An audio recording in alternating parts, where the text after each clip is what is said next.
اعوذ باللہ من الشیطان الرجیم بسم اللہ الرحمن الرحیم۔ ناظرین، آج کی اس ویڈیو میں ہم آپ کو حضور اکرم صلی اللہ علیہ وآلہ وسلم کے آخری حج کا واقعہ بیان کریں گے اور اس سے متعلق دیگر واقعات بھی بیان کریں گے۔ ہجرت مدینہ کے بعد ایک ہی حج ہے جو کہ حضور اکرم صلی اللہ علیہ وآلہ وسلم نے فتح مکہ کے بعد فرمایا۔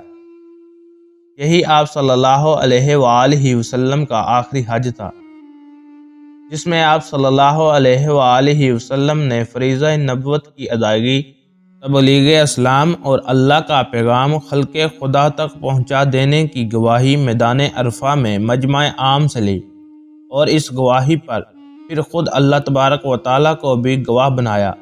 یا رسول اللہ صلی اللہ علیہ وآلہ وسلم پوری امت اور امت کے واسطے سے پوری انسانیت کے لیے اسوہ ہے۔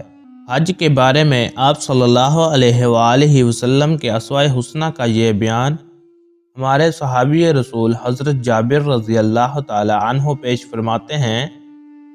جب وہ بہت بوڑھے ہو گئے تھے تو حضرت امام حسین رضی اللہ تعالی عنہ کے پوتے حضرت امام باقر آپ کی خدمت میں حاضر ہوئے اور ان سے حضور اکرم صلی اللہ علیہ وآلہ وسلم کے حج کی بات پوچھی۔ حضرت جابر نے ہاتھ کے اشارے سے 9 تک گنتی کر کے فرمایا، جا بیٹے، واقعہ یہ ہے کہ رسول اکرم صلی اللہ علیہ وآلہ وسلم مدینہ آ کر رہے تو 9 سال تک آپ صلی اللہ علیہ وآلہ وسلم نے کوئی حج نہیں کیا۔ پھر ہجرت کی 10ویں سال آپ صلی اللہ علیہ وآلہ وسلم نے عام اعلان کیا کہ اس سال آپ صلی اللہ علیہ وآلہ وسلم حج کے لیے تشریف لے گئے۔ یہ اطلاع پاتے ہی بہت بڑی تعداد میں لوگ مدینہ آ کر جمع ہونے لگے اور ہر ایک کی آواز تھی کہ وہ اس مبارک سفر میں آپ صلی اللہ علیہ وآلہ وسلم کے ہمراہ جائیں اور آپ صلی اللہ علیہ وآلہ وسلم کی پیروی کریں اور وہی کچھ کریں جو آپ صلی اللہ علیہ وآلہ وسلم کو کرتے دیکھیں۔ آخرکار مدینے سے روانہ ہونے کا وقت آیا اور یہ پورا قافلہ نبی اکرم صلی اللہ علیہ وآلہ وسلم کی قیادت میں مدینے سے روانہ ہو کر ذوالحلیفہ کے مقام پر پہنچا اور اس دن قافلے نے اس مقام پر قیام کیا۔ دوسری روز نبی اکرم صلی اللہ علیہ وآلہ وسلم نے ذوالحلیفہ میں نماز پڑھی اور پھر آپ اپنی قصور اونٹی پر سوار ہوئے۔ اونٹنی آپ صلی اللہ علیہ وآلہ وسلم کو لے کر قریب کی بلند میدان بیدا پر پہنچی۔ بیدا کی بلندی سے جب میں نے چاروں طرف نگاہ دوڑائی تو مجھے آگے پیچھے دائیں بائیں حد نظر تک آدمی ہی آدمی نظر آئے۔ کچھ سوار تھے اور کچھ پیدل اللہ کے رسول حضرت محمد صلی اللہ علیہ وآلہ وسلم ہمارے درمیان میں تھے اور آپ صلی اللہ علیہ وآلہ وسلم پر قرآن نازل ہوتا، لہٰذا حکم خداوندی کے تحت آپ جو کچھ ہی کرتے تھے ہم لوگ بھی وہی کرتے۔ یہاں پہنچ کر آپ صلی اللہ علیہ وآلہ وسلم نے بلند آواز سے توحید کا تلبیہ پڑھا تو لوگوں نے بھی بلند آواز سے تلبیہ پڑھا اور آپ صلی اللہ علیہ وآلہ وسلم بھی اپنا تلبیہ بار بار پڑھتے رہے۔ حضرت جابر رضی اللہ تعالی عنہ فرماتے ہیں کہ دراصل اس سفر میں ہماری نیت صرف حج ادا کرنے کی تھی۔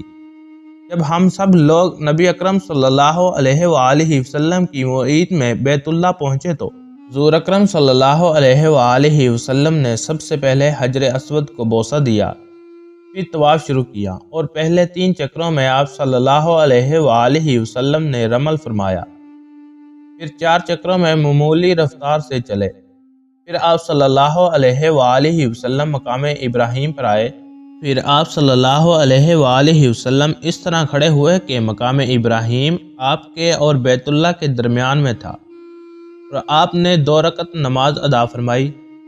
ان 2 رکعتوں میں آپ صلی اللہ علیہ وآلہ وسلم نے سورۃ کافرون اور سورۃ اخلاص کی قرات فرمائی۔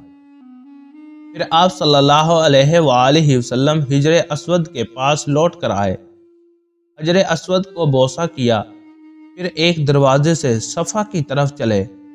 جب صفا کے بالکل قریب پہنچے اور فرمایا، میں صفا سے اپنی صحیح شروع کرتا ہوں، بس آپ صلی اللہ علیہ وآلہ وسلم پہلے صفحہ پر آئے اور صفحہ پر اتنے اونچے تک چڑھے کہ بیت اللہ آپ صلی اللہ علیہ وآلہ وسلم کو صاف نظر آنے لگا، اور آپ صلی اللہ علیہ وآلہ وسلم قبلے کی طرف رخ کر کے کھڑے ہو گئے۔ پھر آپ صلی اللہ علیہ وآلہ وسلم توحید اور تکبیر میں مصروف ہو گئے۔ آپ صلی اللہ علیہ وآلہ وسلم صفحہ سے نیچے آئے اور مروہ کی طرف چل پڑے، اور مروہ پر بھی وہی کچھ کیا جو صفحہ پر کیا، یہاں تک کہ آپ صلی اللہ علیہ وآلہ وسلم آخری چکر پورے کر کے مروہ پر پہنچے تو آپ صلی اللہ علیہ وآلہ وسلم نے اپنا رفقہ سفر سے خطاب فرمایا۔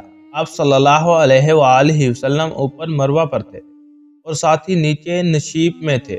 آپ صلی اللہ علیہ وآلہ وسلم نے فرمایا، اگر مجھے اس بات کا احساس ہو جاتا جس کا احساس بعد میں ہوا تو میں ہڈی کا جانور ساتھ نہ لاتا اور اس طواف وسیع کو عمرے کی صحیح طواف قرار دے کر اس کو عمرہ بنا لیتا اور احرام کھول دیتا۔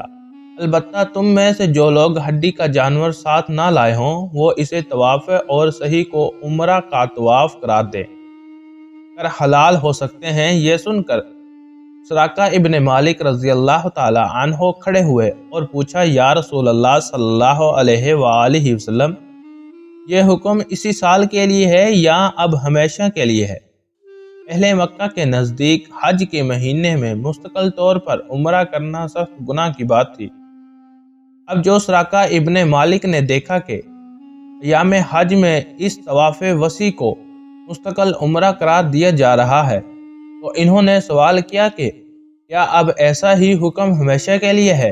یہ حکم خاص طور پر اسی سال کے لیے ہے۔ تو نبی کریم صلی اللہ علیہ وآلہ وسلم نے ایک ہاتھ کی انگلی دوسرے ہاتھ کی انگلی میں اچھی طرح ڈالی اور فرمایا، عمرہ حج میں اسی طرح داخل ہو گیا۔ یہی ایام حج میں عمرہ کرنا اور حج کے ساتھ ایک ہی سفر میں عمرہ کرنا بالکل درست ہے۔ اس کو غلط سمجھنا اور گناہ قرار دینا سراسر غلط ہے، اور یہ حکم ہمیشہ ہمیشہ کے لیے ہے۔ حضرت جابر رضی اللہ تعالی عنہ نے اپنا بیان جاری رکھتے ہوئے فرمایا کہ حضرت علی رضی اللہ تعالی عنہ یمن سے رسول اکرم صلی اللہ علیہ وآلہ وسلم کے لیے مزید قربانیوں کے جانور لے کر مکہ معظمہ پہنچے۔ انہوں نے اپنی بیوی حضرت فاطمہ الزہرا سلام اللہ علیہا کو دیکھا کہ وہ احرام ختم کر کے حلال ہو گئی ہیں، کپڑے بھی پہن رکھے ہیں اور سرما بھی لگایا ہے۔ حضرت علی رضی اللہ تعالی عنہ کو یہ بات کچھ غیر مناسب معلوم ہوئی اور ناگواری کا اظہار کیا تو حضرت فاطمہ رضی اللہ تعالی عنہ نے جواب دیا، مجھے ابا جان نے اس کا حکم دیا تھا، یعنی میں نے رسول اکرم صلی اللہ علیہ وآلہ وسلم کے حکم سے ہی احرام ختم کیا ہے۔ یا رسول اللہ صلی اللہ علیہ وآلہ وسلم حضرت علی رضی اللہ تعالی عنہ کی طرف متوجہ ہوئے اور پوچھا، اے علی، جب تم نے احرام باندھا اور تلبیہ پڑھا تو یعنی صرف حج کی نیت کی تھی یا حج اور عمرہ دونوں کی نیت کی تھی؟ حضرت علی رضی اللہ تعالی عنہ نے جواب میں کہا، میں نے تو کہا تھا، اے اللہ، میں بھی اس چیز کا احرام باندھتا ہوں جس کا احرام تیرے رسول حضور اکرم صلی اللہ علیہ وآلہ وسلم نے باندھا ہے۔ صلی اللہ علیہ وآلہ وسلم نے ان سے کہا، میں تو چونکہ اپنے ساتھ ہڈی کا جانور لے کر آیا ہوں اس لیے میرے لیے احرام کھولنے کی گنجائش نہیں ہے، اور تم نے بھی وہی نیت کر لی ہے جو میری ہے، لہذا تمہارے لیے بھی احرام کھول کر حلال ہونے کی گنجائش نہیں ہے۔ حضرت جابر رضی اللہ تعالی عنہ کہتے ہیں کہ ہڈی کے اونٹ جو حضرت علی رضی اللہ تعالی عنہ یمن سے لے کر آئے تھے اور خود رسول اکرم صلی اللہ علیہ وآلہ وسلم جو اپنے ہمراہ لائے تھے، یہ سب 100 تھے۔ سارے صحابہ رضی اللہ تعالی عنہ نے رسول کی ہدایت کے مطابق احرام کھول دیے اور بال کٹوا کر حلال ہو گئے۔ البتہ نبی کریم صلی اللہ علیہ وآلہ وسلم اور وہ صحابہ جو ہڈی کا جانور ساتھ لائے تھے احرام باندھے رہے۔ حج کی 8 تاریخ ہو گئی تو سارے لوگ منی کی طرف روانہ ہوئے۔ اور ان لوگوں نے بھی حج کا احرام باندھا جو عمرہ کر کے احرام ختم کر چکے تھے، اور نبی کریم صلی اللہ علیہ وآلہ وسلم اپنی اونٹنی قصوہ پر سوار ہو کر منی کو روانہ ہوئے۔ وہاں آپ صلی اللہ علیہ وآلہ وسلم نے ظہر، عصر، مغرب، عشاء اور فجر کی 5 نمازیں ادا فرمائی۔ فجر کی نماز کے بعد آپ صلی اللہ علیہ وآلہ وسلم منی میں کچھ دیر اور ٹھہرے، یہاں تک کہ جب سورج نکل آیا تو آپ صلی اللہ علیہ وآلہ وسلم عرفات کی طرف روانہ ہوئے، اور آپ صلی اللہ علیہ وآلہ وسلم نے حکم کیا کہ نمرہ کے مقام پر آپ صلی اللہ علیہ وآلہ وسلم کے لیے صوف کا خیمہ نصب کیا جائے۔ قریش کو اس میں ذرا شک نہ تھا کہ رسول اکرم صلی اللہ علیہ وآلہ وسلم مشعر الحرام کے پاس ہی وقوف فرمائیں گے، جیسا کہ زمانہ جاہلیت میں ہمیشہ قریش کرتے رہے تھے، لیکن آپ صلی اللہ علیہ وآلہ وسلم مشعر الحرام کے حدود سے آگے نکل آئے اور میدان عرفات کی حدود میں آئے۔ آپ صلی اللہ علیہ وآلہ وسلم نے حکم دیا کہ نمرہ کے مقام پر آپ صلی اللہ علیہ وآلہ وسلم کے لیے خیمہ نصب کیا جائے۔ چنانچہ خیمہ نصب کر دیا گیا تھا، اور آپ صلی اللہ علیہ وآلہ وسلم نے اس خیمے میں قیام فرمایا تھا۔ پھر جب سورج ڈھلنے لگا تو آپ صلی اللہ علیہ وآلہ وسلم نے حکم دیا کہ علیہ وآلہ وسلم کی اونٹنی قصوہ پر کجاوز کس دیے جائیں۔ چنانچہ اونٹنی پر کجاوز کس دیا گیا۔ آپ صلی اللہ علیہ وآلہ وسلم اونٹنی پر سوار ہوئے اور وادی عرفہ کی نشیم میں پہنچے۔ وہاں آپ صلی اللہ علیہ وآلہ وسلم نے اونٹنی پر سوار ہو کر لوگوں سے خطاب کیا، ناحق کسی کا حرام ہے، بالکل اسی طرح حرام ہے جس طرح آج کے دن اس مہینے اور اس شہر میں تمہارے لیے حرام ہے، اور تم حرام سمجھتے ہو۔ خوب سمجھ لو کہ دور جاہلیت کی ساری چیزیں میرے قدموں کے نیچے روند دی گئی، اور زمانہ جاہلیت کا خون معاف ہے، اور سب سے پہلے میں اپنے خاندان کا خون یعنی رابعہ بن حارث بن عبد المطلب کے فرزند کا خون معاف کرنے کا اعلان کرتا ہوں، جو بنی سعد کے قبیلے میں دودھ پینے کے لیے رہا کرتے تھے۔ ان کو قبیلہ خزیل کے لوگوں نے قتل کر ڈالا تھا، اور دور جاہلیت کی ساری سودی مطالبے اب ختم ہو گئے، اور اسی سلسلے میں بھی سب سے پہلے اپنے چچا عباس بن عبداللہ کے سودی مطالبات کے ختم کرنے کا اعلان کرتا ہوں۔ آج ان کے سارے سودی مطالبات ختم ہیں۔ اے لوگوں، خواتین کے حقوق کے معاملے میں اللہ سے ڈرتے رہو۔ تم نے ان کو اللہ کی امانت کے طور پر اپنے قید نکاح میں لیا ہے، اور ان سے لذیذ اندوزی اللہ کے کلمہ اور قانون ہی کے ذریعے تمہارے لیے حلال ہوتی ہے۔ تمہارا ان پر خاص حق یہ ہے کہ جس شخص کا تمہیں اپنے گھر میں آنا ناپسند ہو، ان کو تمہارے بستر پر بیٹھنے کا موقع نہ دے۔ اگر وہ یہ خطا کر بیٹھیں تو تنبیہ کے لیے تم ان کو معمولی سزا دے سکتے ہو، اور ان کا خاص حق تم پر یہ ہے کہ تم اپنی حیثیت کے مطابق کشادہ دلی سے ان کے لباس اور کھانے پینے کا اہتمام کرو۔ اور میں تمہارے درمیان وہ سرچشمہ ہدایت چھوڑ کر جا رہا ہوں کہ اگر تم اسے مضبوطی سے پکڑے رہو اور ان کی رہنمائی میں چلتے رہو تو کبھی تم راہ حق سے نہیں بھٹکو گے۔ یہ سرچشمہ ہدایت ہے، اللہ کی کتاب، اور قیامت کے روز اللہ تعالیٰ تم سے میرے بارے میں دریافت فرمائے گا کہ میں نے اللہ کا پیغام تم لوگوں تک پہنچا دیا یا نہیں۔ بتاؤ تم وہاں میرے بارے میں اللہ کو کیا جواب دو گے؟ حاضرین ایک زبان ہو کر کہا، ہم گواہی دیتے ہیں کہ آپ صلی اللہ علیہ وآلہ وسلم نے تبلیغ کا حق ادا کر دیا۔ آپ صلی اللہ علیہ وآلہ وسلم نے سب کچھ پہنچا دیا، اور آپ صلی اللہ علیہ وآلہ وسلم نے رسو خیری خواہی میں کوئی دقیہ نہیں چھوڑا۔ اس پر آپ صلی اللہ علیہ وآلہ وسلم نے اپنی شہادت کی انگلی آسمان کی طرف اٹھائی، اور پھر لوگوں کی طرف اس سے اشارہ کرتے ہوئے اور جھکاتے ہوئے 3 بار کہا، اے اللہ، تو بھی گواہ رہنا کہ میں نے تیرا پیغام اور تیرے احکام تیرے بندوں تک پہنچا دیے۔ تو تیرے یہ بندے گواہ ہیں کہ میں نے تبلیغ کا حق ادا کر دیا۔ پھر حضرت بلال رضی اللہ تعالی عنہ نے اذان دی اور اقامت کہی، اور آپ صلی اللہ علیہ وآلہ وسلم نے ظہر کی نماز پڑھائی۔ ظہر اور عصر کی نمازیں ایک ساتھ پڑھنے کے بعد آپ صلی اللہ علیہ وآلہ وسلم ٹھیک اس مقام پر آئے جہاں وقوف کیا جاتا تھا۔ پھر آپ صلی اللہ علیہ وآلہ وسلم نے اپنی اونٹنی قصبہ کا رخ ادھر موڑ دیا جدھر بڑی بڑی چٹانیں تھیں، اور سارا مجمع آپ صلی اللہ علیہ وآلہ وسلم کے سامنے ہو گیا، جس میں سب ہی پیدل تھے۔ آپ صلی اللہ علیہ وآلہ وسلم قبلہ رخ کھڑے ہو گئے، اور آپ صلی اللہ علیہ وآلہ وسلم نے وہیں وقوف فرمایا جہاں تک کہ آفتاب کے غروب کا وقت آ گیا، اور شام کی ذرے بھی ختم ہو گئی اور سورج بالکل غروب ہو گیا۔ تو اس وقت آپ صلی اللہ علیہ وآلہ وسلم عرفات سے مزدلفہ کی طرف روانہ ہوئے، اور حضرت اسماء بن زید رضی اللہ تعالی عنہ کو آپ نے اپنی اونٹنی پر اپنے پیچھے بٹھا لیا، اور آپ صلی اللہ علیہ وآلہ وسلم مزدلفہ آ پہنچے، جہاں آ کر آپ صلی اللہ علیہ وآلہ وسلم نے مغرب اور عشاء کی نمازیں ایک ساتھ پڑھی۔